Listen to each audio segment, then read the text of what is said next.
बात आज की चैनल के कार्यक्रम मुद्दा आज का मैं सुरेंद्र चतुर्वेदी आपका स्वागत करता हूं। दोस्तों, इस कार्यक्रम में जैसा आपको मालूम है कि हम किसी मुद्दे पर बात करते हैं। मुद्दा शहर की चिंताओं से भी जुड़ा हुआ हो सकता है, शहर की समस्याओं से भी जुड़ा हो सकता है।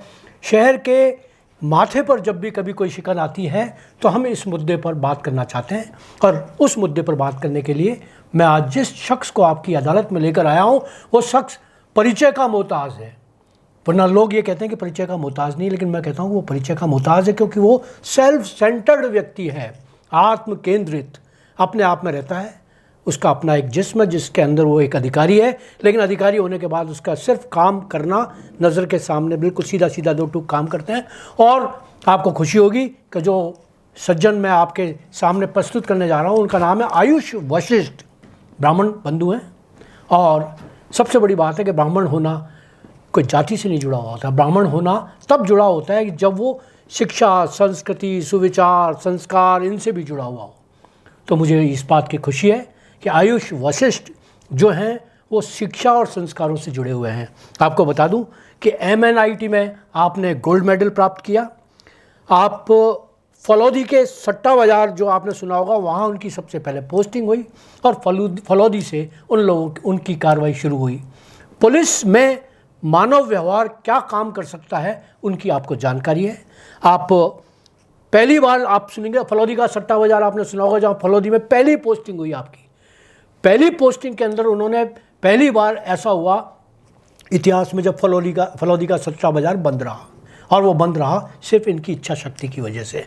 मैं आपका स्वागत करता हूँ वशिष्ठ जी, आप आए हमारे कार्यक्रम के अंदर, और आप यहाँ यातायात विभाग में उप अधीक्षक हैं। मैं आपका एक बार स्वागत करता हूँ। Thank you. आपने, क्योंकि अभी आपकी बहुत अनुभव जो है बहुत कम है, लेकिन हम पिन पॉइंटेड कार्रवाई पर विश्वास करते हैं। सर्जिकल स्ट्राइक, जो काम करना है आपको बिल्कुल सर्जिकल होकर करना है, और आप बहुत बेहतरीन तरीके से करते हैं। फलौदी में आप जब पुलिस अधिकारी रहे थे तब आपने दूसरे, क्योंकि आपका पोस्ट यातायात विभाग में नहीं थी, तब एडमिनिस्ट्रेशन में आप थे, तो वहाँ आपने दूसरे तरीके का रवैया देखा होगा। अजमेर आने पर मैं आपसे जानना चाहूँगा, और पब्लिक भी जानना चाहेगी, कि अजमेर आपको कैसा लगता है? अजमेर आने पर आप क्या महसूस करते हैं? क्या आपको दबाव महसूस होता है अजमेर में, या आपको किस तरीके से आप अजमेर के यातायात को और अपनी नौकरी को लेते हैं? अजमेर में पॉजिटिव और नेगेटिव दोनों हैं। पॉजिटिव ये है कि यहाँ पे सभी लोग, सभी संस्कृति के लोग, सभी धर्म के, सभी समाज के लोग शांति से रहते हैं, मिलजुल के रहते हैं। ये बहुत बड़ी बात है जो हर जगह पे नहीं मिलती है। लोगों का आपस में प्रेम है, आपस में सौहार्द है, वो बहुत बड़ी बात है। प्रॉब्लम जो है वो है कि अभी भी लोगों में सिविक सेंस की काफ़ी जगह पे कमी देखने को मिलती है। अगर हम ट्रैफिक सिस्टम को ही देखें तो इनमें एक सिविक सेंस डालने के लिए हमें काफ़ी मेहनत करनी पड़ी। पहले कोई ट्रैफिक लाइट्स का सिस्टम यहाँ पे नहीं था, उसको हमने इम्प्लीमेंट करना चालू किया है। लोगों को शुरू में थोड़ी प्रॉब्लम हुई, लेकिन बाद में उन्होंने अपनाया उसको, ये बहुत अच्छा रहा। ऑनलाइन चालान की व्यवस्था पहले नहीं थी, मैंने आने के बाद ऑनलाइन चालान की व्यवस्था, जो CCTV कैमरा के माध्यम से हम ऑनलाइन चालान करते हैं, उसको हमने प्रारंभ किया। उसकी वजह से लोगों में ये पता चला कि अगर कोई पुलिस अधिकारी नहीं दिखाई दे रहा है तो भी हमें सिविक सेंस की पालना करनी है, ट्रैफिक रूल्स की पालना करनी है। तो आपको ये लगता है कि इस शहर के अंदर मतलब आदमी में नागरिक दायित्व जो होने चाहिए वो नहीं है, या बहुत कम है? जबकि मैं आपको बता दूं वशिष्ठ साहब की अजमेर शहर सबसे सुशिक्षित शहरों में माना जाता है, और यहाँ लिटरेसी का वो जो प्रतिशत है वो सर्वाधिक है। सबसे पहले अजमेर जो था राजस्थान के अंदर, वो लिटरेचर में साक्षर हुआ, सबसे पहले साक्षर शहर है। स्मार्ट सिटी भी है। क्या आप ये नहीं सोचते कि स्मार्ट सिटी होने के साथ साथ यातायात के मामले में अजमेर बिल्कुल भी स्मार्ट नहीं है? सर, इसका रीज़न एक ये रहा है कि जैसा कि मैंने पहले कहा कि लर्निंग जब तक उनके बताएंगे नहीं, हम उन्हें अवेयर नहीं करेंगे, उन्हें जानकारी नहीं, उन्हें लगता है, उनको एक बोझ जो एक लगता है कि ऐसा करना, हेलमेट का यूज़ करना, सीट बेल्ट का यूज़ करना, या ट्रैफिक लाइट पर रुकना, उनको एक बोझ की तरह लगता है। लेकिन उसको अगर हम चेंज कर सकते हैं, यही तो सबसे अच्छी बात रही कि लर्निंग जब हमने इसको स्टार्ट किया तो विद इन 1 और 2 मंथ वो लोग अपने जो एक उनका बिहेवियर था उसको वो चेंज करना उन्होंने चालू किया। अब आप देखेंगे अगर टी पुलिया पे या मकरवली रोड पे अगर वहाँ पे कोई अधिकारी नहीं होता है, पुलिस अधिकारी, तो भी रेड लाइट पे वो रुक जाते हैं। तो ये एक बहुत अच्छी चीज़ है कि लर्निंग बहुत अच्छी है, बहुत जल्दी ये सीख रहे हैं। इनको एक बार बताने की ज़रूरत है, जागरूक करने की ज़रूरत है। हाँ, ये है कि बड़ी सिटी है, लोग बाहर से, टूरिस्ट है, बाहर से आते हैं, तो होता है कि कई बार मैनेजमेंट करना थोड़ा मुश्किल होता है। लेकिन वही है, साथ में अगर हम मिलके, सिटीजन्स और पुलिस मिलके काम करती है तो हम उसका सोल्यूशन हम निकाल लेते हैं। आप जब आए, आपने यातायात के नवाचार किए, और नवाचार भी इतने कि मैं ये नहीं समझता कि अजमेर के आज़ादी के बाद इतने सालों बाद भी कितने नवाचार जो आपने आकर किए वो कोई कर सकता था। मैं सोच भी नहीं सकता था कि आप इतने बड़े। तो मैं चाहता हूं कि आप इस शहर को ये बताएं कि आपके आने के बाद आपने कौन कौन से नवाचार किए। मैंने ज्वाइन करते सबसे पहले जो ट्रैफिक लाइट सिस्टम है उसको मैंने स्टार्ट करवाया। यहाँ पे ट्रैफिक लाइट सिस्टम पहले से ही स्टार्ट नहीं था जी। उसके अलावा मैंने ऑनलाइन जो चालान की प्रक्रिया है वो यहाँ पे नहीं थी, वो मैंने स्टार्ट करवाई। उसके अलावा मेरा एक मुख्य टारगेट ये भी रहा कि लोगों को जागरूक करें। इसके लिए मैंने एक वीडियो भी जारी करवाया यातायात अजमेर की तरफ से लोगों को जागरूक करने के लिए। इसके अलावा हम देखें तो हमने एनसीसी के बच्चों को लेकर, चलिए, आपने एक वीडियो जारी करवाया। मैं बीच में टोकना, माफ़ी चाहूँगा, मैं बीच में टोकता रहूँगा क्योंकि मैं पब्लिक से जुड़ा हुआ हूँ, बिल्कुल सर, है ना। आपको मैं बता दूँ, मैं निपुण भार्गव साहब से आग्रह करूँगा कि वो वीडियो जो आपने बनाया वो यहाँ इस कार्यक्रम में दिखाएं।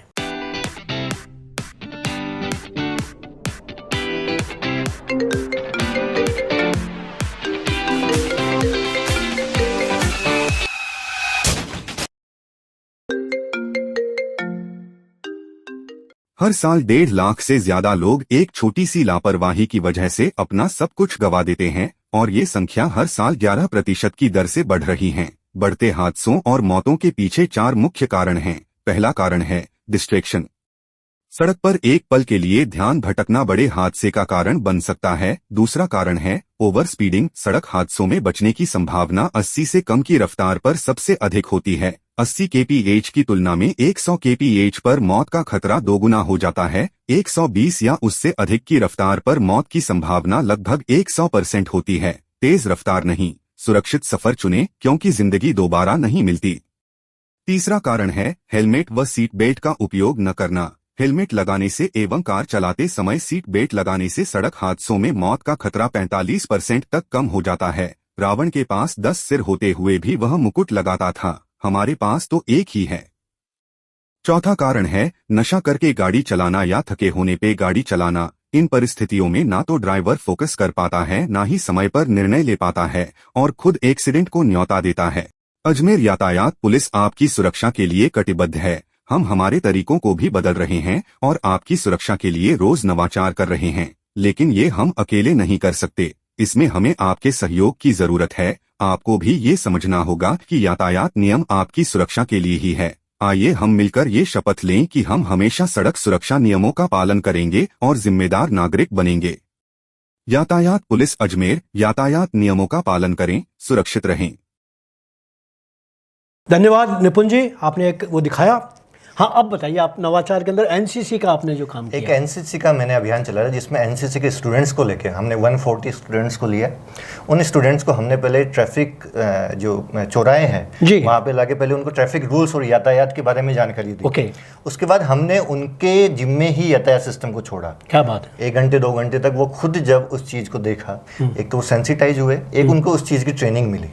इस चीज़ को जब मैंने एडीजी साहब यातायात को पहुँचाया तो उन्होंने इस सिस्टम को पूरे राजस्थान में लागू करने के लिए एक लेटर निकाला। तो एक बहुत अच्छा रहा कि हमारी शुरुआत नहीं, बहुत मतलब आप ये देखिएगा कि वो आपने एक बच्चे को एनसीसी को नहीं सिखाया, आपने जिस स्टूडेंट को सिखाया वो जाकर अपने घर पर सिखाएगा, अपने समाज में सिखाएगा, वो उन लोगों को जागरूक करेगा कि देखिए आपके लिए जो नियम बनाए गए हैं वो आपके हित के लिए हैं, आप बोझ ना समझें, इसे स्वीकार करें। तो ये एनसीसी वाला तो निश्चित रूप से, और अच्छा है कि राजस्थान सरकार पूरा इस आपके बताए हुए नवाचार को कर रही है। बहुत बहुत धन्यवाद और बहुत बहुत बधाई। इसके अलावा हमने जनवरी माह में सड़क सुरक्षा माह था, उसमें हमने 52 स्कूल्स टच की।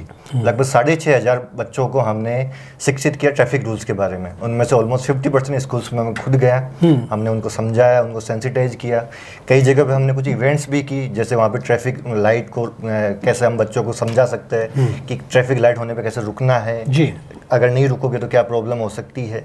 इसके अलावा हमने उनको ये भी शिक्षा दी कि अगर कहीं पे एक्सीडेंट हो जाता है तो उनके साथ में हमें कैसे व्यवहार करना होता है, कैसे हमें एम्बुलेंस को कॉल करना होता है। ये चीज़ें हमने उनको सिखाई। तो हम बच्चों के माध्यम से उनके पेरेंट्स, उनके पूरे परिवार को टच करना चाह रहे हैं।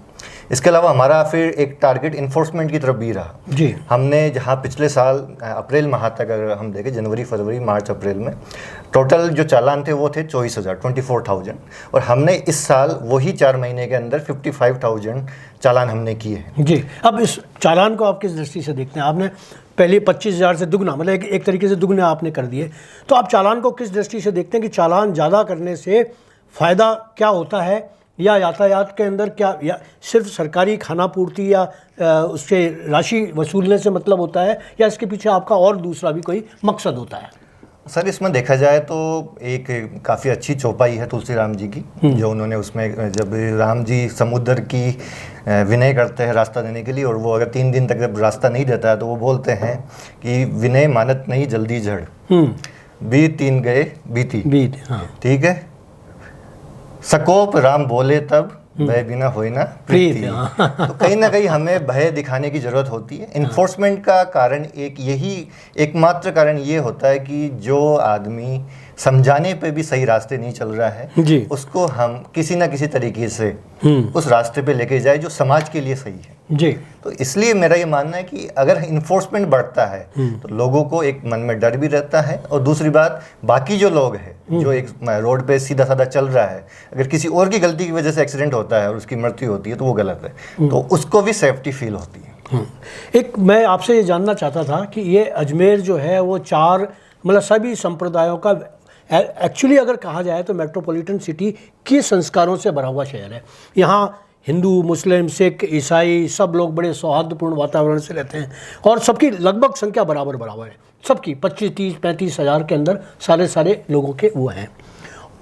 जाहिर है कि जब सारे संप्रदाय के लोग हैं तो सब संप्रदायों के वार त्योहार जुलूस ये निकलते हैं। ऐसी स्थिति के अंदर आप क्या ये महसूस नहीं करते कि ये तो जुलूसों का शहर है? अजमेर में आए दिन दूसरे तीसरे दिन जुलूस निकलते हैं, तो आपका तो ट्रैफिक जो सिस्टम है, कभी इधर से डाइवर्ट कर रहे हैं, कभी इस जुलूस को यहाँ से डाइवर्ट कर रहे हैं, तो आप इस परेशानी को किस तरह से सहन करते हैं? सर ये एक अच्छी बात भी है कि हमारे इस अजमेर ज़िले में इतने सारे त्यौहार मनाए जाते हैं, इसको अगर हम पॉजिटिव देखें तो बहुत अच्छी बात है। हाँ, जुलूस जो निकलते हैं उस वजह से कहीं ना कहीं ट्रैफिक सिस्टम को प्रॉब्लम होती है, लेकिन एक प्रॉब्लम को सॉल्व करने का तरीका ये है कि वहाँ पर हम खुद मौजूद रह के एट दैट टाइम जो जरूरी नेसेसरी स्टेप है उसको लेके हम उसको आगे बढ़े। जैसे कि अगर अपन उर्स देखें तो उर्स में इस बार लगभग 1.5 गुना लोग आए, बिल्कुल आए।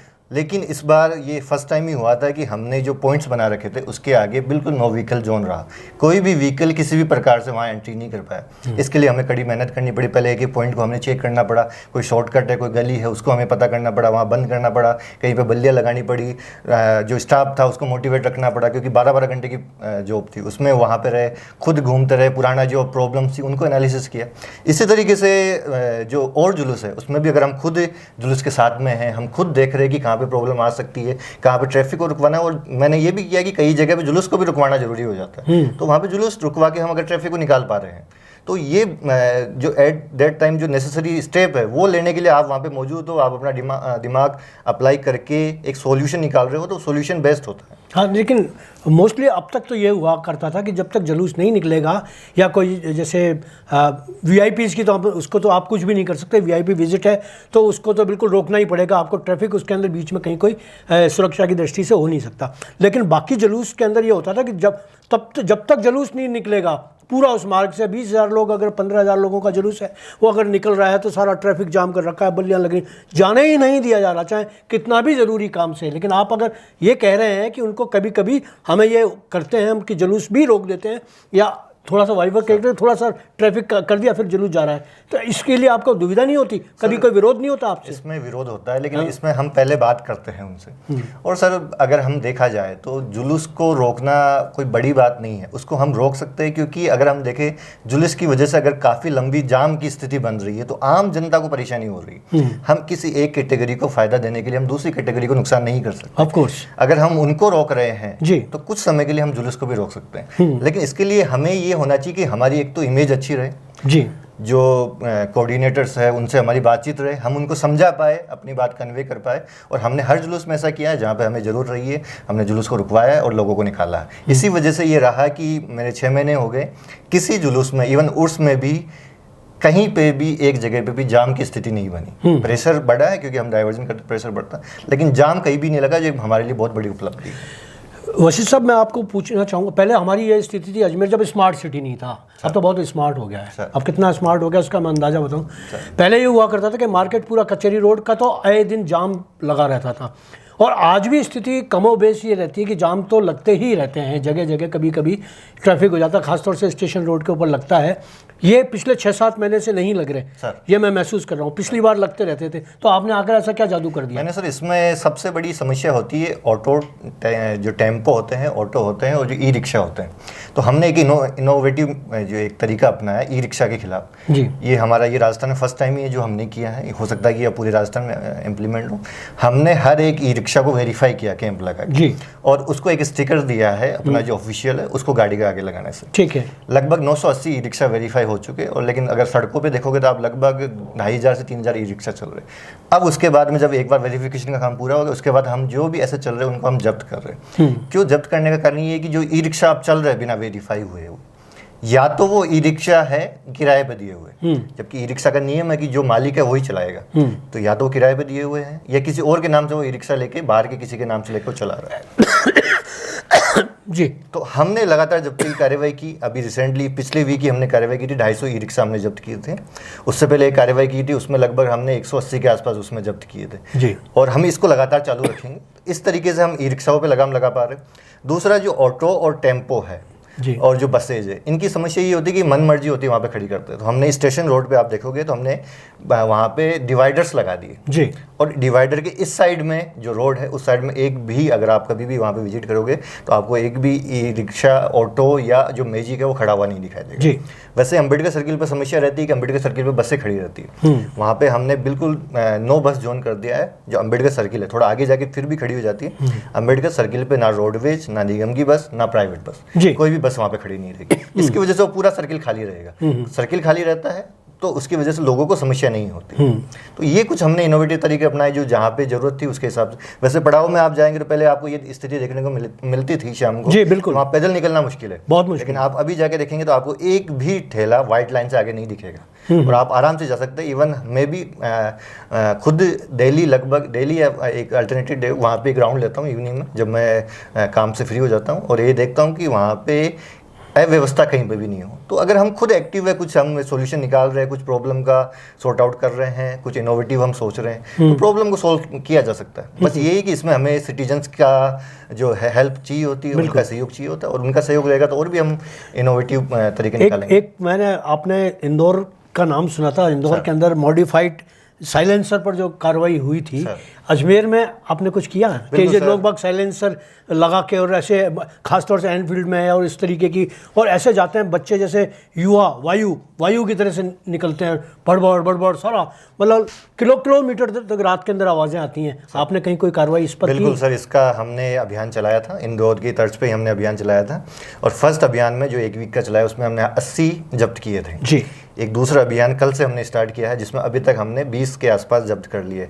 हमारा टारगेट है कि इस महीने के अंत तक हम 150 ये जब्त करेंगे। इनको जब्त करके हम ऐसा नहीं करते कि चालान करके छोड़ दिया, हम इनको ऑफिस ले जाके इसका साइलेंसर वहाँ से हटवाते हैं। जब तक वो दूसरा साइलेंसर लाके नहीं लगाएगा तब तक हम गाड़ी नहीं छोड़ते हैं। अच्छा, वो साइलेंसर आप वहाँ निकलवा लेते हैं? वहाँ निकलवा के हम हमारे ऑफिस में जमा कर लेते हैं। ओके। तो इससे बहुत फायदा ये हो रहा है कि काफ़ी भय हुआ है, और अब आपको जो स्थिति पहले दिखती थी चौपाटी पे स्पीड में निकलते थे वो काफ़ी कम हो चुकी है, और ये निरंतर चलता रहेगा। दूसरा एक इंदौर से ही हम एक चीज़ और ले रहे हैं जो हम 2-3 दिन में चालू करने वाले हैं। जैसे कि वहाँ पे एक सिस्टम किया गया है कि जो ट्रैफिक लाइट होती है वहाँ पे कुछ सिंगर्स जो ट्रैफिक पुलिस के, वो अपने गानों के माध्यम से लोगों को मोटिवेट करते हैं कि ट्रैफिक रूल्स की पालना करें। वही सिस्टम हम कल या परसों से यहाँ अजमेर में भी स्टार्ट करेंगे, और राजस्थान में हम पहले ही होंगे। जो ये भी एक नवाचार है आपका, जिसमें गाने में यातायात के रूल्स फॉलो करने के लिए आपके पास तैयार है। वो हम तैयार, लिरिक्स हमने ऑलमोस्ट तैयार कर लिए हैं। 1-2 दिन में हम उनको इस बार आपके पास तैयार हैं तो मैं ये चाहूँगा कि आप हमें दें ताकि हम लोगों को बताएं कि ये आपको गाने सुनने को मिलेंगे। बिल्कुल, मैं एक बार तैयार करके आपको मैं भिजवा दूंगा ताकि आप उनको, ठीक है। मैं उनको अगर बाय द वे इस कार्यक्रम में भी ना दिखा सकें तो हम और किसी न्यूज़ में लगा के देखिए आपको ये सुनने को मिल रहा है, हम वो कर सकेंगे, है ना। हाँ, ये एक मैं और जाना, आपने गाने की जो जागरूकता की, अब ये बताइएगा कि पुष्कर और उर्स सर दोनों ही चुनौती हैं। पुष्कर आपके क्षेत्र में आता है? सर आता है, बिल्कुल सर। है ना, पुष्कर भी आता है। और कहाँ आपका क्षेत्र है? सर मैं जो डिप्टी एसपी ट्रैफिक होता है उसका क्षेत्र पूरे जिला होता है, पूरा जिला होता है। केकड़ी, किशनगढ़, नसीराबाद, ये सब सारा जिला जो होता है उस पर कुछ भी होता है तो हमें वहाँ पे रेस्पॉन्ड करना पड़ता है। और सभी जगह पे हमारी चौकियाँ भी बनी हुई है, जैसे किशनगढ़ में 17 लोग हैं, पुष्कर में हालांकि पहले अच्छी संख्या थी लेकिन अभी रिसेंट जो ट्रांसफ़र हुए तो अभी वहाँ 4 लोग ही बचे हैं, लेकिन हम कोशिश कर रहे हैं कि वहाँ पे और जाब्ता हम बढ़ा सकें। अच्छा, वैसे आपको इतनी सब जगह के, जैसे किशनगढ़ है, जैसे आपका केकड़ी है, तो ये तो काफ़ी दूर दूर हैं, तो इतना नफरी है क्या कि आप उसको? सर एक्चुअली नफरी की एक समस्या हमारे आ रही है, लगभग 250 की नफरी हमारे पास कम है, जो स्वीकृत नफरी है उससे हमें कम है। लेकिन हम कोशिश ये करते हैं कि सब जब ज़रूरत होती है, जैसे मान लीजिए अगर किशनगढ़ में कोई ज़रूरत हो रही है, हमारे पास अजमेर में कोई कार्यक्रम नहीं है, तो यहाँ से 15-20 जो भी आवश्यकता है वो वहाँ भिजवा दी। वैसे अगर केकड़ी में कोई प्रोग्राम है, हमें यहाँ पे ज़रूरत नहीं है या किशनगढ़ में ज़रूरत नहीं है, तो वहाँ से भिजवा दिया। इस तरीके से हम वहाँ पे मैनेज कर रहे हैं। लेकिन हाँ, एक्चुअली में नफरी की हमारी थोड़ी कमी है। एक और है आयुष जी, मेरी मतलब अजमेर के अंदर क्या है, शराब पीने वालों का मतलब एक शौक है, सबसे बड़ा शौक अगर आदमी के इस अजमेर के अंदर तो शराब पीकर है। शराब पीने के लिए उस गाड़ी भी चलाएंगे, शराब पीकर चलाएंगे, तो ऐसे नशेबाज ड्राइवरों के लिए आप क्या करने जा रहे हैं या क्या किया आपने? सर इसके 185 की कार्रवाई हमारे होती है और मेरा एक नशा मुक्त अजमेर का, नशा मुक्त एटलीस्ट जब वो गाड़ी पर हो उस टाइम पे नशा मुक्त रहे, तो वो मेरा एक टारगेट रहा है। और इसके लिए सर हमने लगातार अभियान चलाए हैं। पिछले साल जब इस महीने तक अप्रैल तक अगर हम देखें तो केवल 90 कार्रवाई की गई थी 185 में। हमने इस साल अप्रैल तक 198 कार्रवाई हम कर चुके हैं, मतलब डबल से भी ज़्यादा है। इसके अलावा भी जैसे कुछ त्यौहार होते हैं, दुल्हनदी या वैसा त्यौहार, उनमें हमने स्पेसिफिक मैसेज दिया था कि नशा बिल्कुल गाड़ी नहीं चला। बिल्कुल, आप होली, इस बार की होली जो गई वहाँ हमने महसूस किया। और दोस्तों, आप जब देख रहे हो इस कार्यक्रम को, आप इस बात को तस्दीक करेंगे इस बात की कि इस बार होली पर शराब पीकर चलाने वाले गाड़ी बिल्कुल नहीं थे, क्योंकि इन लोगों ने गाड़ी को बिल्कुल जहाँ शराब खरीद रहे हैं वहीं पर खड़ा कर लिया कि आप पियो और चलाओ, देखें कौन चलाता है। तो ये आपका एक बहुत कामयाब मिशन रहा था, इसके लिए आप बधाई के पात्र हैं। और कोई नवाचार आप जो ये बताते हैं या आप अजमेर की जनता से क्या चाहते हैं वो बता दें। सर मैं अजमेर की जनता को ये कहना चाहूँगा कि बेसिकली 4 मुख्य रीजन होते हैं जिनसे एक्सीडेंट होते हैं। एक तो होता है डिस्ट्रैक्शन, मोबाइल यूज़ कर रहे हैं हम, चलते हुए गाड़ी में मोबाइल यूज़ करें, 1 मिनट भी ध्यान हटता है और आदमी की लाइफ जा सकती है। दूसरा, हम शराब पी के वाहन चलाते हैं। तीसरा, हम थके हुए, फटीग है, बहुत ज़्यादा थके हुए और हम गाड़ी उसके अंदर हम चला रहे हैं। चौथा कारण होता है तेज़ गति से हम गाड़ी चला रहे हैं। मतलब आप ये मानेंगे नहीं कि अगर 80 के नीचे कोई गाड़ी का एक्सीडेंट होता है और 100 के नीचे होता है, तो 80 के नीचे जो मरने की संभावना होती है वो 100 पे जाती है, डबल हो जाती है। ओके। और अगर 120 पे चल रहा है और एक्सीडेंट होता है तो वो 100%, अभी तक का डाटा ये बोलता है 100% उसकी डेथ होगी। तो 120 और 80 में ज़्यादा फर्क नहीं है, हम 80 पे चला सकते हैं, ज़रूरी नहीं है कि हम 120 पे चलाएं जी। तो मैं ये कहना चाहूँगा कि मैंने खुद ने, हमारा एक बैचमेट खोया है एक्सीडेंट में, राजेंद्र गुज्जर हमारा बैचमेट था, उसने को खोया है। हमने खुद ने देखा है कि पूरा परिवार खत्म हो जाता है एक एक्सीडेंट। बिल्कुल। और हर साल लगभग 1.5 लाख लोगों का परिवार इसी तरीके से खत्म हो जाता है। तो मेरा एक ये आपको सुझाव ही नहीं, एक निवेदन है कि अपनी रक्षा करें, अपने परिवार की रक्षा करें, अपने लिए नहीं तो अपने परिवार के लिए ट्रैफिक रूल्स की पालना करें, खुद भी सुरक्षित रहे और अपने परिवार को भी सुरक्षित रखें। बहुत बहुत शुक्रिया, आपने बहुत काम की बात बताई। दोस्तों, आपने देखा ये हैं आयुष वशिष्ठ, जो यहाँ उपाधीक्षक हैं यातायात विभाग के अंदर। आपने कितने अच्छे तरीके से, व्यवहारिक तरीके से आप लोगों को बताया कि आपकी जान माल, आपका परिवार, उसकी सुरक्षा उनके लिए कितनी महत्वपूर्ण है। आपके लिए तो महत्वपूर्ण है क्योंकि आपका परिवार है, लेकिन इनके लिए भी उतनी ही महत्वपूर्ण है जितने आपके परिवार के लिए। आप बिल्कुल जुड़ें और कभी भी कोई भी अगर आपको यातायात संबंधी कोई समस्या है तो आप आयुष जी से संपर्क कर सकते हैं। मैं उनका नंबर आपको, आप चाहें तो मैं नंबर दे सकता हूँ, है ना। मैं आप इनका नंबर, इनकी सहमति ले लिए, ये नंबर मेरा इस इंटरव्यू के अंदर चलेगा बराबर, और उसको आप देखिएगा, नोट कर लीजिएगा। कभी कोई आपको ऐसा लगता है कि आपके गली मोहल्ले या कहीं भी यातायात के अंदर कोई दिक्कत आ रही है तो आप उनको बताएं। लेकिन याद रखें कि वो सिर्फ व्यवहारिक पक्ष देखते रखें। ऐसा नहीं कि किसी को परेशान करने के लिए रात के 2 बजे के साहब यहाँ गली पे शराब पी कर आदमी चला रहा है, ये नहीं।